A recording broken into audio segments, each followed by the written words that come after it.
Pengendalian dalam Sistem Informasi Akuntansi. Assalamualaikum warahmatullahi wabarakatuh. Waalaikumsalam warahmatullahi wabarakatuh. Puji syukur marilah kita ucapkan kehadiran Allah SWT yang telah melimpahkan rahmat dan karunia-Nya kepada kita sehingga kita sama-sama dapat berkumpul di ruangan ini. Salawat dan salam tidak lupa pula kita hadiahkan buat Nabi besar kita yakni Nabi Muhammad SAW. Dan selanjutnya yang kami hormati Ibu Siska sebagai dosen pengampu yang tidak dapat ikut bergabung, dan yang saya hormati teman-teman kakak yang seperjuangan dengan saya. Baiklah, pada kesempatan kali ini kami akan mempresentasikan pengendalian dalam sistem informasi akuntansi dan yang akan dijelaskan oleh Fiona. Kepada Fiona dipersilakan. Pengertian pengendalian internal. Menurut KOSO, Committee of Controlling Organizations of the Railway Commission, pengendalian internal adalah suatu proses yang dipengaruhi oleh Dewan Direksi, Manajemen, dan personel lainnya yang dirancang untuk memberikan keyakinan memadai dalam pencapaian tujuan organisasi terkait operasi, pelaporan, dan kepatuhan.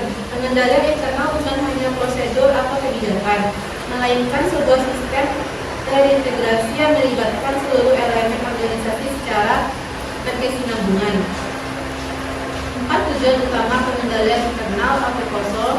1. Efektivitas dan efisiensi operasional organisasi. 2. Keandalan pelaporan keuangan yang akurat. 3. Kepatuhan terhadap hukum dan regulasi. 4. Pengamanan aset organisasi dari risiko. 5 komponen KOSO.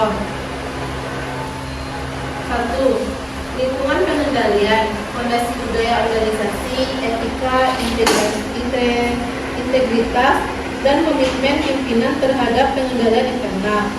2. Penilaian risiko, identifikasi dan analisis risiko yang dapat menghambat pencapaian tujuan organisasi. 3. Aktivitas pengendalian, kebijakan dan prosedur yang memastikan arahan manajemen dilaksanakan secara efektif. 4. Informasi dan komunikasi, sistem yang mendukung pengumpulan, pemrosesan, dan penyampaian informasi yang relevan dan tepat waktu kepada seluruh pihak terkait. 5. Pemantauan, evaluasi berkelanjutan terhadap kualitas pengendalian internal untuk memastikan efektivitasnya dari waktu ke waktu. Selanjutnya, pentingnya pengendalian internal dalam SIA. Pengendalian internal dalam sistem informasi akuntansi memiliki peran krusial dalam memastikan keandalan dan keamanan informasi keuangan organisasi. Tanpa pengendalian yang memadai, organisasi rentan terhadap berbagai risiko yang dapat mengganggu operasional dan reputasi. Contoh rekonsiliasi akun, audit trail, review laporan, batch control totals, dan pemantauan log sistem secara berkala. 3. Pengendalian korektif, bertujuan memperbaiki kesalahan atau penyimpangan yang telah terdeteksi. Contoh, backup dan pemulihan data, prosedur koreksi jurnal, disaster recovery plan, patch system, dan investigasi insiden keamanan. Selanjutnya, klasifikasi pengendalian berdasarkan sifat. Pengendalian umum atau general control, yaitu pengendalian yang berlaku secara menyeluruh di seluruh sistem TI organisasi. Yang pertama yaitu keamanan jaringan dan infrastruktur. 2. Manajemen akses pengguna. 3. Backup dan pemulihan sistem. 4. Pengelolaan perubahan sistem. 5. Audit dan pemantauan sistem. Fungsinya yaitu untuk memastikan lingkungan TI yang aman dan stabil sebagai fondasi seluruh proses bisnis. Penerapan aktivitas pengendalian input, validasi data, dan edit check. Validasi data untuk memastikan data yang dimasukkan ke sistem akurat, lengkap, dan valid sesuai format yang ditentukan sebelum diproses lebih lanjut. Edit check adalah pemeriksaan otomatis pada sistem untuk mendeteksi kesalahan input seperti field kosong, format salah, atau nilai di luar batas yang diizinkan. Selanjutnya batch control dan frame number dokumen. Batch control yaitu pengelompokan transaksi dalam satu batch dengan total control. Batch total record count untuk memverifikasi kelengkapan dan akurasi data yang diproses. Frame number dokumen yaitu dokumen sumber diberi nomor untuk tercetak untuk memastikan setiap transaksi tercatat, mencegah duplikasi dan memudahkan penelusuran audit. Selanjutnya yaitu pengendalian proses dan output. Pengendalian proses yaitu limit atau range check, memastikan nilai transaksi dalam batas wajar. Reasonableness test membandingkan data dengan referensi historis. Referential integrity menjaga konsistensi relasi antar tabel. Ramturan total memverifikasi keakuratan data antar tahap pemrosesan. Pengendalian output. Output review memastikan laporan akurat sebelum distribusi. Selanjutnya pengendalian fisik, akses dan lingkungan fisik. Dengan pengendalian akses fisik, kunci, kartu akses, CCTV untuk membatasi akses ke area sensitif. Pengendalian lingkungan, suhu, kelembaban, perlindungan dan dari bencana alam. Pengendalian daya listrik, UPS dan generator untuk menjaga ketersediaan sistem. Dokumen perangkat dan keamanan data. Pengendalian dokumen fisik, pengarsipan aman, akses terbatas pada dokumen sensitif. Pengendalian perangkat darat, pemeliharaan rutin dan proteksi dari kerusakan fisik. Backup dan pemulihan data. Pencadangan berkala untuk pemulihan saat bencana. Identitas dan autentikasi, verifikasi penggunaan melalui PIN, biometrik atau kartu identitas. Selanjutnya, pemisahan tugas. Prinsip pemisahan tugas adalah prinsip pengendalian internal yang memastikan tidak ada satu individu untuk memiliki kendali penuh atas seluruh tahap suatu transaksi. Tujuannya adalah mencegah kecurangan, kesalahan, dan penyalahgunaan dalam sistem informasi akuntansi. 4 fungsi yang dipisahkan. Pertama, otorisasi, menyetujui transaksi sesuai kebijakan organisasi. Kedua, mencatat dan membukukan transaksi ke dalam jurnal. Ketiga, penyimpanan, mengelola dan menjaga aset fisik organisasi. Yang terakhir, rekonsiliasi, memverifikasi dan mencocokkan catatan dengan aset nyata. Selanjutnya, risiko dan ancaman dalam SIA. Sistem informasi akuntansi menghadapi berbagai ancaman yang dapat mengganggu integritas data dan kelangsungan operasional. Ancaman ini dikategorikan menjadi 3 kelompok. Yang pertama, ancaman tidak sengaja. Kesalahan yang terjadi tanpa niat merugikan namun tetap berdampak serius. Kesalahan input data oleh pengguna, kerusakan perangkat keras, kegagalan sistem operasi atau software, dan kelalaian prosedur backup data. Yang kedua, ancaman alam. Bencana alam dapat merusak infrastruktur SIA secara fisik, gempa bumi, banjir, kebakaran, dan badai atau petir. Yang ketiga, ancaman ini sengaja. Ancaman yang dilakukan secara sengaja oleh pihak yang tidak bertanggung jawab, yaitu penipuan dan kecurangan. Serangan siber, akses tidak sah, sobat sabotase sistem dan pencurian data sensitif perusahaan.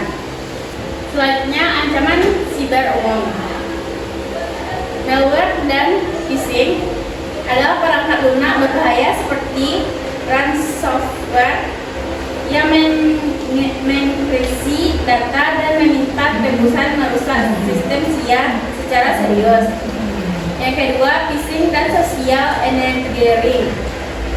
Penipuan melalui email atau pesan palsu untuk mencuri kredensial pengguna dan data sensitif organisasi. Akses dan serangan DOS. Akses tidak sah ke sistem oleh pihak luar maupun orang dalam yang dapat mencuri, memanipulasi, atau menghapus data akuntansi. Yang kedua, serangan yang membanjiri server sehingga sistem SIA tidak dapat diakses oleh pengguna yang sah. Selanjutnya masuk ke exposure risiko dan statistik ancaman. Konsep exposure dan data ancaman siber. Exposure risiko adalah potensi kerugian yang dihadapi organisasi akibat ancaman terhadap sistem informasi. Semakin kompleks sistem, semakin besar exposure yang harus dikelola secara proaktif. 43% serangan siber menargetkan bisnis kecil dan menengah atau horizon DBIR. 95% pelanggaran data disebabkan kesalahan manusia.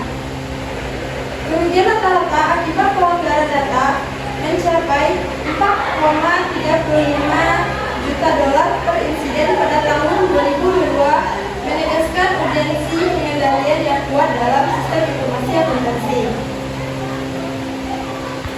Selanjutnya, strategi mitigasi atau deteksi enkripsi dan firewall. Enkripsi data melindungi data sensitif saat disimpan dan ditransmisikan menggunakan protokol SSL atau TLS dan AES. Firewall dan antivirus memblokir akses tidak sah dan mendeteksi ancaman malware secara real-time. Manajemen password atau MFA, autentikasi multifaktor dan rotasi password berkala untuk mencegah akses ilegal. Selanjutnya, pelatihan dan pemulihan. Pelatihan pengguna meningkatkan kesadaran keamanan siber bagi seluruh personal untuk mengurangi risiko dengan error. Disaster recovery plan, prosedur pemulihan sistem dan data pasca insiden untuk menjaga kelangsungan operasional bisnis. Dari materi ini, maka kita dapat simpulkan bahwasanya pengendalian internal merupakan fondasi utama sistem informasi akuntansi yang andal dan terpercaya.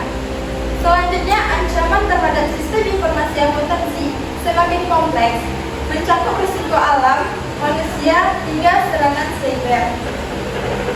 Penerapan komponen WOSO secara menyeluruh meningkatkan integritas data dan kepatuhan regulasi. Strategi defensi, in-depth, dan pemisahan tugas terbukti efektif meminimalkan exposure risiko. Dari yang telah kami jelaskan, apakah ada teman-teman yang ingin memberikan kritik atau saran? Baiklah, jika tidak, kita masuk kepada sisi tanya jawab. Apakah teman-teman ada yang ingin bertanya?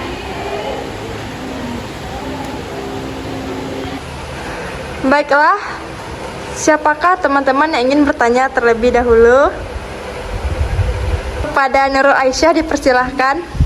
Perkenalkan, nama saya Nurul Aisyah. Saya akan bertanya kepada kelompok penyaji.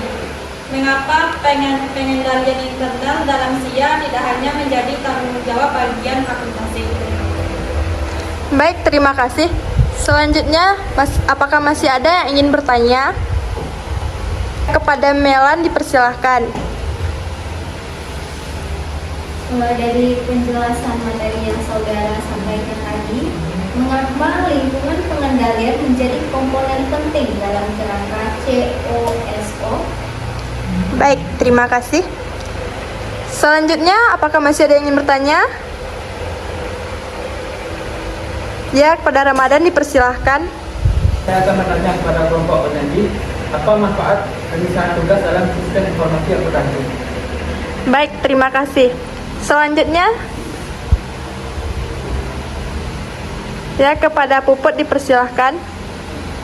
Baiklah, saya akan bertanya kepada kelompok penyanyi. Mengapa validasi input data harus dilakukan sebelum data diproses? Terima kasih. Baik, terima kasih.